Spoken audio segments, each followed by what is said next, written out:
अब यहाँ पर हम मुद्रास्फीति नंबर 2 के वीडियो बनाने जा रहे हैं, जिसमें आपको मुद्रास्फीति के विभिन्न रूपों के बारे में थोड़ा विस्तार से बताएंगे। संक्षिप्त में हम पहले इस बारे में बात कर चुके हैं कि मुद्रास्फीति के विभिन्न रूप, विभिन्न प्रकार 3 कारणों से होते हैं: कारणों के आधार पर, परिस्थितियों के आधार पर और गति के आधार पर। इसमें कारणों के आधार पर मुद्रास्फीति के जो विभिन्न रूप हैं, उनमें चलन स्फीति का तात्पर्य यह है कि मुद्रा की मात्रा अर्थव्यवस्था में अधिक हो जाने पर चलन स्फीति पैदा होती है। उसी प्रकार साख स्फीति, साख मुद्रा द्वारा अर्थव्यवस्था में अधिक साख निर्माण करने पर जो साख की वृद्धि से स्फीति उत्पन्न होती है, उसे साख स्फीति कहते हैं। इसी प्रकार उत्पादन जनक स्फीति, जब कभी किन्हीं कारणों से उत्पादन घट जाता है तो मांग की तुलना में पूर्ति घटने से मूल्यों में जो वृद्धि होती है, वह उत्पादन जनक स्फीति कहलाती है। इसी प्रकार मांग प्रेरित मुद्रास्फीति उसे कहते हैं, वहाँ जबकि अर्थव्यवस्था में जिसमें समस्त पूर्ति के मुकाबले समस्त मांग का आधिक्य रहता हो, उस स्थिति में वस्तुओं और सेवाओं की समस्त पूर्ति कम हो जाती है। उसे पाने के लिए अधिक मुद्रा अर्थव्यवस्था में विद्यमान होती है, तो अर्थव्यवस्था को मांग प्रेरित मुद्रास्फीति कहलाती है। जैसा कि इस चित्र में स्पष्ट किया गया है कि अर्थव्यवस्था 3 साम्य E0, E1 और E2, जिसमें 3 मांग वक्र AD0, AD1 और AD2 है। जिसमें पहले अर्थव्यवस्था 0 साम्य पर AD0 मांग वक्र पर होती है और AD2 मांग वक्र पर पहुंचने पर साम्य E2 हो जाता है, जो कि स्फीति कारक स्थितियों को दर्शाता है। इसी प्रकार से लागत प्रेरित मुद्रास्फीति भी पाई जाती है। उसका तात्पर्य अर्थव्यवस्था में उत्पादन लागतों की वृद्धि के कारण कीमत स्तर में वृद्धि होने से है। इसके अंतर्गत मुद्रास्फीति का प्रारंभ पूर्ति कक्ष की ओर से वस्तुओं की लागत अथवा वस्तुओं की पूर्ति में वृद्धि के कारण होता है।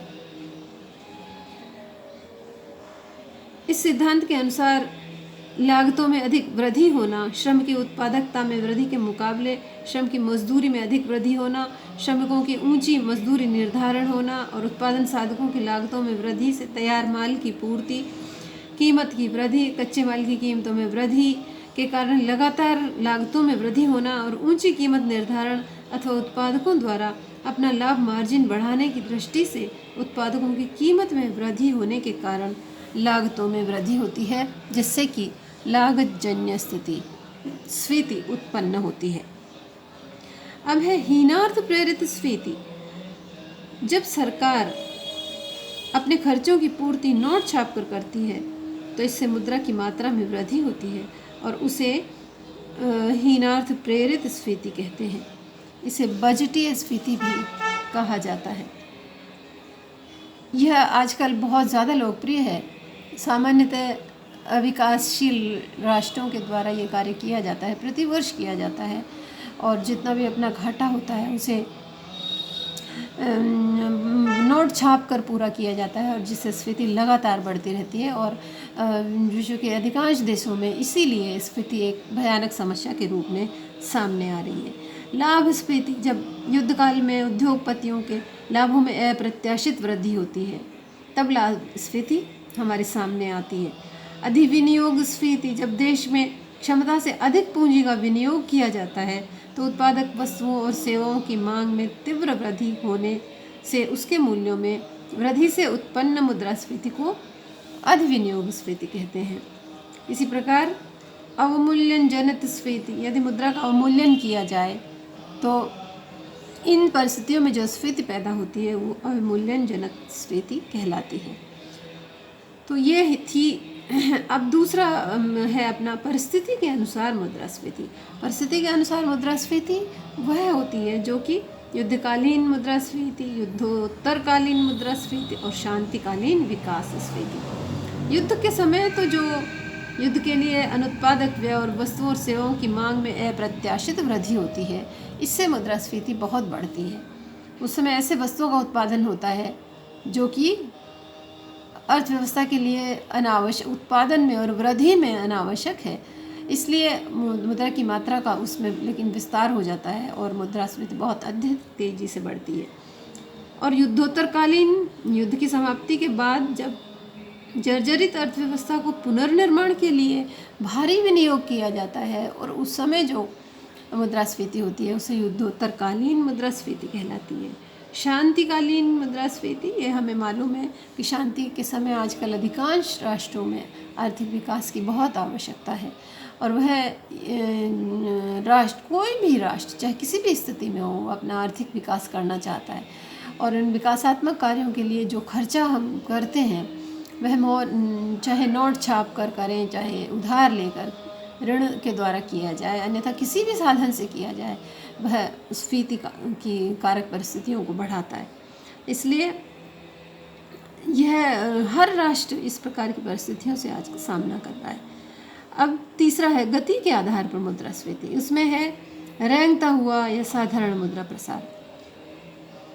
यह उस समय होता है जब मूल्यों में वार्षिक वृद्धि की गति धीमी हो, जैसे कि 0.5% से 1% की जब वृद्धि हो तो उसे रेंगता हुआ मुद्रा प्रसार कहते हैं।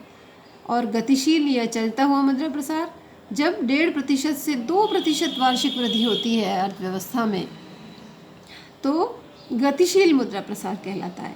और इसी प्रकार दौड़ता हुआ मुद्रा प्रसार जब देश की अर्थव्यवस्थाओं में मुद्रा की मात्रा में वृद्धि 3% से 6% वार्षिक वृद्धि होती है तो वह दौड़ता हुआ मुद्रा प्रसार कहलाता है। और इसी प्रकार से अंतिम और उछलता हुआ मुद्रा प्रसार जब युद्ध, आर्थिक संकट और अन्य अप्रत्याशित कारणों से मूल्यों में वृद्धि 10% या इससे अधिक होती है तो इसे उछलता हुआ मुद्रा प्रसार कहते हैं। तो इस प्रकार यह मुद्रा प्रसार की 3 अवस्थाएं हैं जिनको हमने अभी यहाँ पर देखा। लेकिन इनसे हमें यह ज्ञात है कि मुद्रा प्रसार एक भयानक रोग है जो कि आज हर एक अर्थव्यवस्था को ग्रसित किए हुए है। इसलिए किसी भी अर्थव्यवस्था के समुचित विकास के लिए हमें इससे छुटकारा पाना अत्यंत आवश्यक है।